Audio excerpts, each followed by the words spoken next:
Rick Berkey along with Davenport head football coach Sparky McEwen to talk a little bit of Davenport football. Right now, the near future, the long future coming up here, we're going to refresh you and then also get ready to tell you a little bit more about our special signing day special coming up next Wednesday. Before we get started talking football, Coach, though, we're in Club Panther right now, and I saw this facility when it was first built, but you've really enhanced it. Tell us about Club Panther. Isn't it beautiful? You know, by the way, Happy New Year. Same to you. Excited to be working with you again. You know, one of the things that we want to do with the student athletes is enhance the student experience, and they spend a lot of time in a locker room, and we've done a great job of enhancing the locker room in itself. The boys come here and they'll game. You know, they'll play the different Madden games and things like that, and it's spacious, it's beautiful. You know, through our fundraising efforts, we've been able to do some different things with graphics and lockers here, so we're excited for our boys, and they deserve it. They've been working their butts off, so it's been a good time. And they came back from Christmas and they opened up the doors, and wow, you know, a lot of the guys, especially the seniors, because it's come so far. I understand it's going to be really special after a victory in here. Absolutely. After the blink of victory, the lights go down, and we have the the bright lights and the different colors going off, and you know, no phones are allowed. Phones are allowed, so everyone, including coaches, will be dancing and having fun. So that's where we got the name Club Panther for the boys.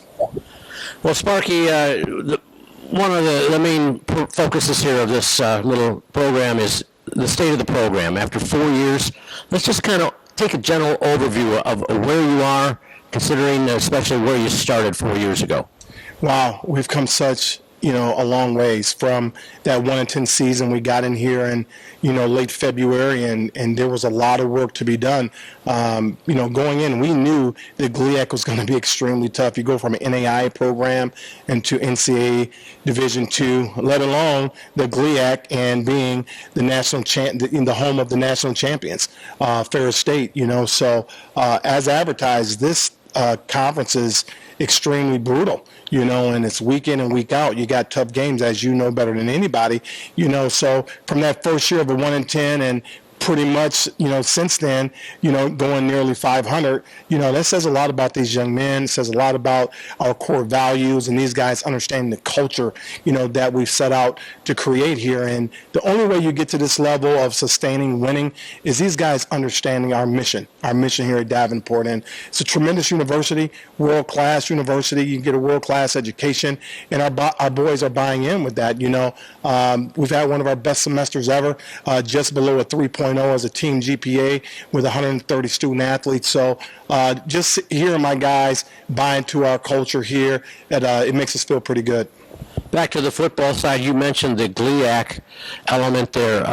When you're out and you go out, your coaches, you and your coaches go out across the country, different recruits, whether they be high school kids or existing college players, does the GLIAC, and especially with Ferris State winning a national title, does that carry some weight as far as people who may not be that familiar from Arizona or California with the GLIAC?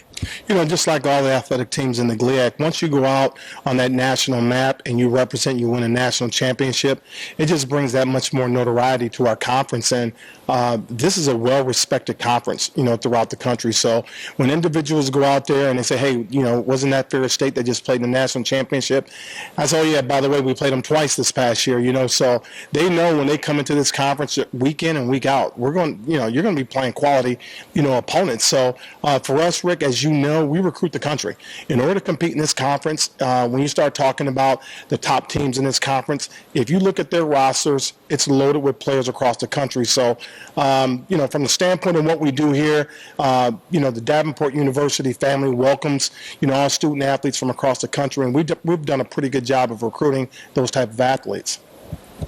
Last year, the team went 3-8 overall, 2-5 in conference play. What stood out overall for you from last season? Well, we like to say that we finished 5-8 because we had the 2-0 in the spring of 2021. Excuse me, I didn't include those, yes. Yeah, absolutely, and we want to make sure those young men get awarded, for those victories as well, because actually that team that we played, Gannon, they went on to have a solid year as well. After that season, we talked about it. It was not the type of year that we had set out for. We went through six or seven quarterbacks We had some issues up front with our line, so a lot of young players. So this is something that's going to continue to get better here as we continue to build depth. This current class that I can't wait to unveil on next week Wednesday, we're so excited about because we feel like we've plugged the holes that we've had over on offense, and then we return 10 starters on defense, and it's from a defense that actually did a pretty good job over the course of the last couple of years. So now with some of the newcomers coming in, in regards to some transfers and things like that, we feel like we can plug some of those holes that were just, positions that we felt like were insufficient.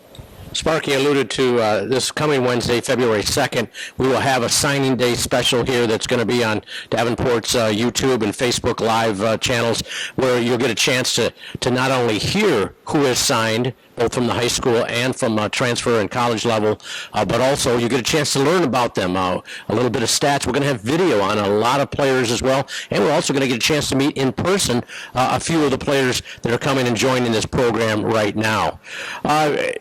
Sparky, you can't talk to any college coach, I don't think, at any level, any sport, very long now without the phrase transfer portal coming up.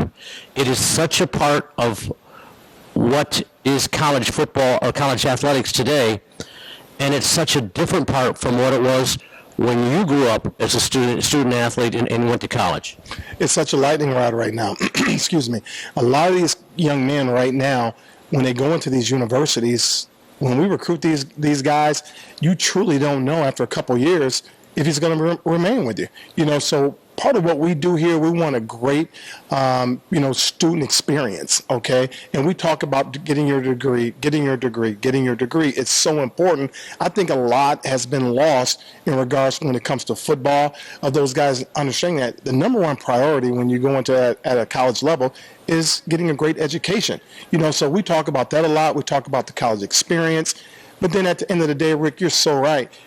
The transfer portal, that's where we are today, okay? And if you don't understand that game of the transfer portal, you're probably not going to have a job much longer, because it happens. After Alabama lost the national championship, I think it was the very next day, 7 of those student athletes entered the transfer portal, and so we understand it. It's here to stay at this point in time, and we just have to adapt, to how it works, okay? These student athletes have to have the opportunities to experience success at other places if they feel like they're not experiencing those successes at your current university. Now, I think personally, that you have to have a plan for the transfer portal. You just can't bring anyone into your culture, okay? You're going to have to vet these young men and make sure that they're going to fit our, culture here at the university, because the one thing that we emphasize is team. Okay, we emphasize team, and we want to make sure that guys that we bring in here, they understand that the team is what wins games here at Davenport. It's not the name on the back of the jersey, it's the name on the front, and it's about Davenport University. Well, let me ask you this, and I've asked other coaches this as well, Sparky. If you come across a player who wants to transfer into Davenport, and you think he can help you, and you like the young man, doesn't part of you in the back of your mind say, he's just leaving one school now, how do I know I'm not going to get him in here and he's going to leave again? Well, those are things, once again, like I said, the game plan. You're totally right. But we have to understand, number one, what's our need? Okay, and then after we figure out what our need is, we have got to begin to go in and look for that individual that could come in and close that gap that we have here. Okay, the next step is vetting the young man in regards to, okay, is he going to come in here and he's going to be about the team culture, or is it all about just him? Okay, is he about coming in competing? Now, if we get a young man that understands that you're not just going to be given anything here, you're going to come in here to compete, then we could talk, okay? But it's the process of communication, with the assistant coaches, with the coordinators, with the head coach, before we bring these young people in here. You mentioned the depth issues that showed itself with a rash of injuries at quarterback and offensive line last year. Is it safe to say those are 2 key areas for you this year going into who you're signing? It's major. it's major. Going into the GLIAC, you've got to be good up front. Okay, we really suffered up front last year, and it was truly significant, where it showed up in the offensive totals. We struggled with, running the football on key downs. We struggled on third down. Okay, we struggled protecting our passer, which was evident with the fact that we had we went through 7 quarterbacks. Okay, so we understand here that, in order for us to take that next step, and that's where we are now, we've got to make sure we bolster that offensive line. And Rick, you've known me for some time now. I've always been one to build my defense first. I feel extremely confident in what we're doing on the defense side of the ball. Now it's making sure that we have an offense to match. Yeah, that defense made incredible stops in 3 games at the end of the game to get your wins last year as well.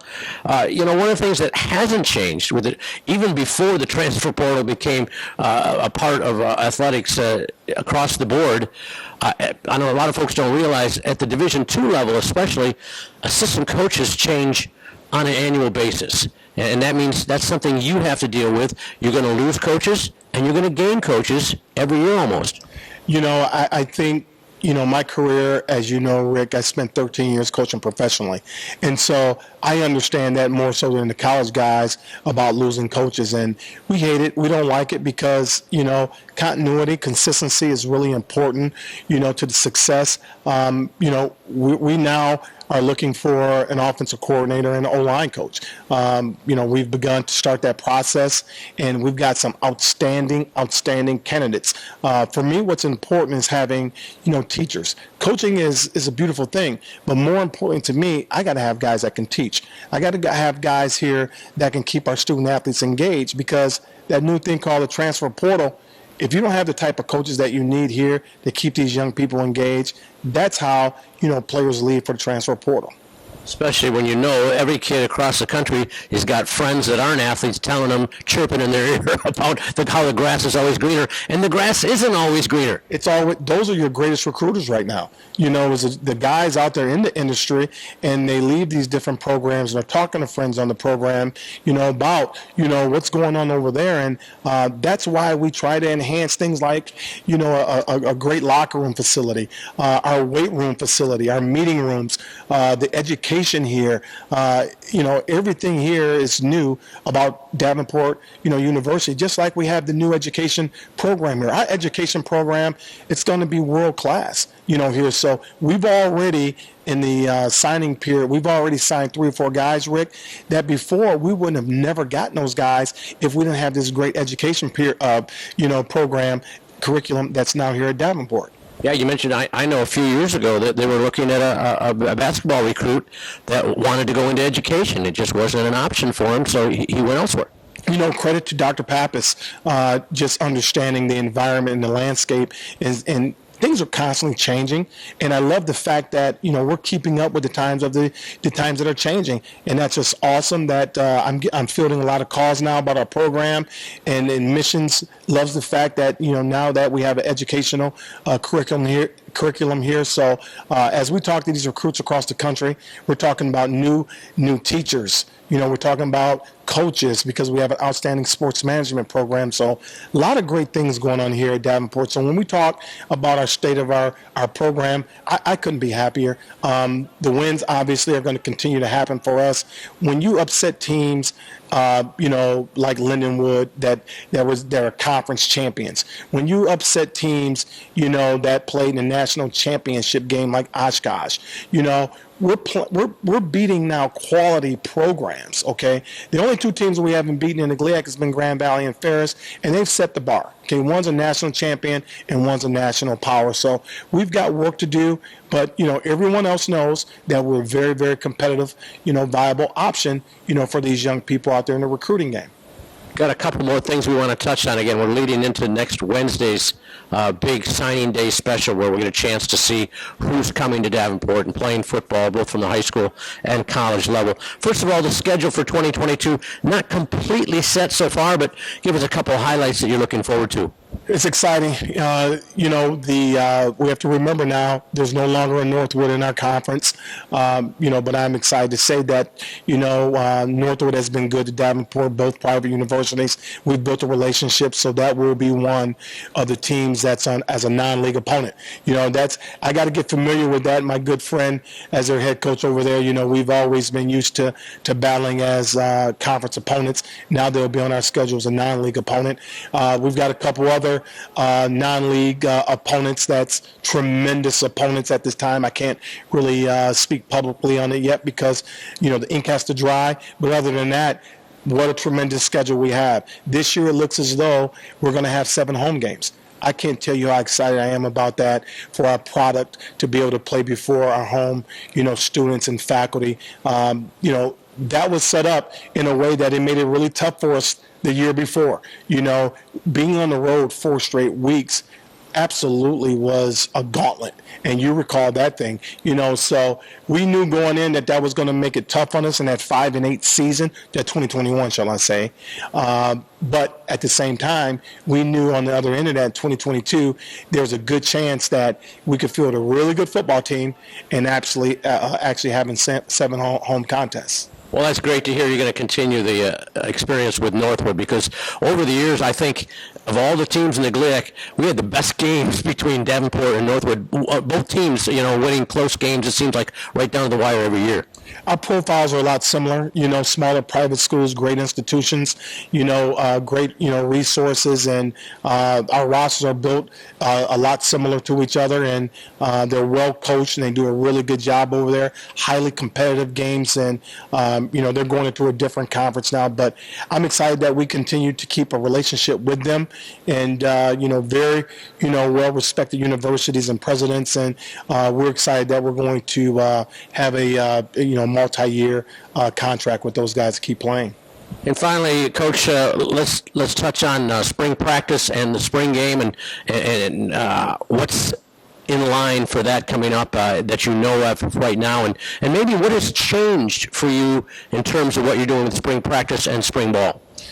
Spring practice, I tell you what, I am so excited. There's some changes, right now in the NCAA as it relates to Division II as well. But we're going to have our largest roster going into spring. We'll have 130 plus, football players.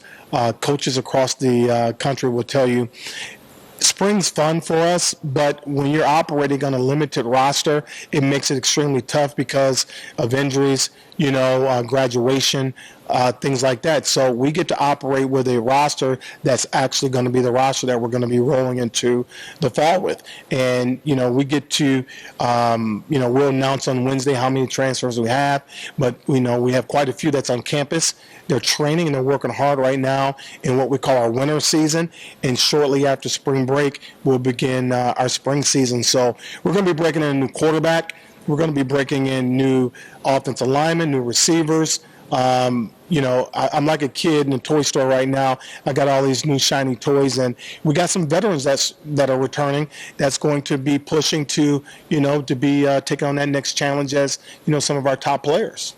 Well, Sparky, excited about the spring, the summer, the fall. Davenport football looking good for not only the near future but the long-term future with you and your program. Thanks for joining us today, and again, we're looking forward to this Wednesday when we'll get a closer look at who you're signing. I'm excited about it. Make sure you tune in. All right, that's this Wednesday, February 2nd. Check out the Davenport Athletic website, davenportpanthers.com, to get the exact times. You can always catch it later on demand as well. That'll wrap it up here from Club Panther. So for the head football coach, Sparky McEwen, I'm Rick Berkey saying thanks for joining us once again, and go Panthers.